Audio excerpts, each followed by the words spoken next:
Okay, so hopefully you've read through and completed your chart on inequalities, at least the symbols for the greater than and less than and greater than or equal to or less than or equal to.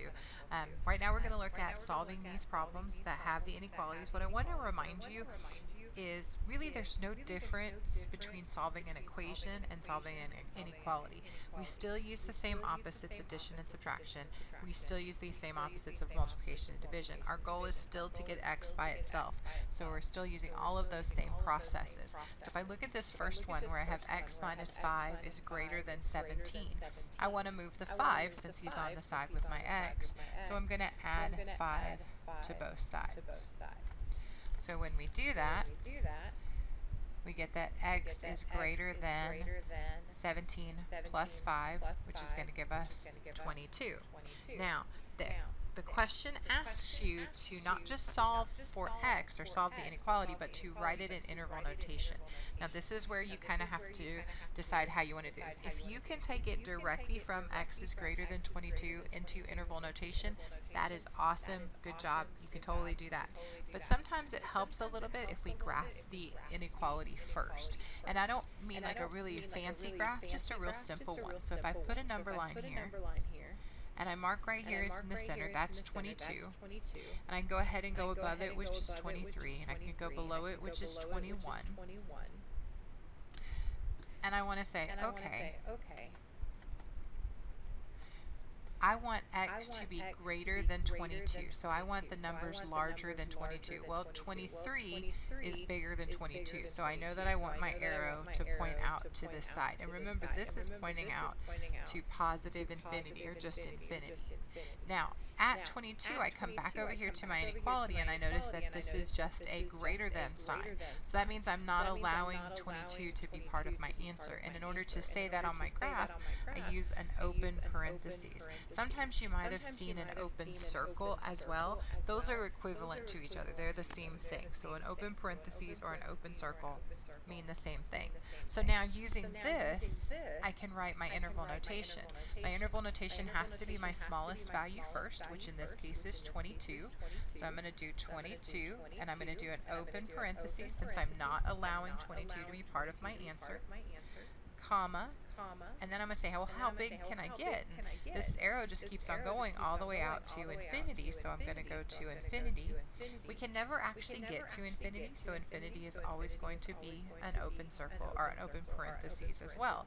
So x is greater than 22 can be written in interval notation as 22, comma, infinity with a parentheses on both sides, and this would be the answer we're looking for. Alright, so let's look at the next one. Again, we're solving this equation. 3x plus 12 is less than or equal to 17. So the first thing we want to do is move that 12. So we're going to subtract 12 from both sides, isolating our 3x. Remember, always talking about getting that variable by itself. So 3x, our 12s are going to cancel, is less than or equal to, well, 17 minus 12 is going to give us 5. Okay, notice that I didn't change my inequality. All I did was move my negative 12 across that inequality. So now we're going to divide by 3, getting that x by itself. So we're going to divide by 3. And we get that x is less than or equal to 5 over 3. Okay. So again, coming over here, drawing my number line, and I know it's a fraction, but that's okay. Don't really think so much about the 5/3. Just think about the fact that you want x to be smaller or less than 5/3. Well, if you're looking at a numbered line, remember as you go out to the right, those numbers always get bigger, and as we go out to the left, those numbers always get smaller.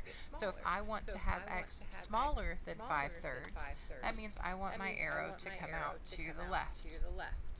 And again, I want to look at my inequality, and that's going to tell me what I need to place here at 5/3. Since I said less than or equal to, the equal to gives me a closed in parentheses or a closed bracket. This is equivalent or the same as a closed in dot. So if you've seen that before. Now, when you're going out to the left, you're still going to hit infinity, but this time because you're going to the left, this is going to be a negative infinity. So when we write our interval notation, again, we're going to go with the value that is the smallest, and that is this negative infinity. He's going to go first, comma, to our 5/3. Now it's just a matter of what our parentheses or brackets are supposed to be. So remember, for infinity, it is always a parentheses. It doesn't matter what's going on at the other end of it. We always use a parentheses for our infinity. Now at 5/3, remember it was closed because we said it was or equal to. So that's going to be a bracket right there. Alright, so let's look at our last problem. We have 7x minus 10 is greater than or equal to 4. Again, starting off by moving that 10. So we're going to add 10 to both sides. So we will have 7x is greater than or equal to 14. Then we will come in here and divide both sides by 7. So x is greater than or equal to 2. So again, do your number line. And again, remember, you don't have to do your number line, so if you can do this without doing a number line, you definitely go ahead and write that interval notation. But if you're struggling with the interval notation, drawing the number line really does help. We want x to be greater than 2, so greater than is always to the right here.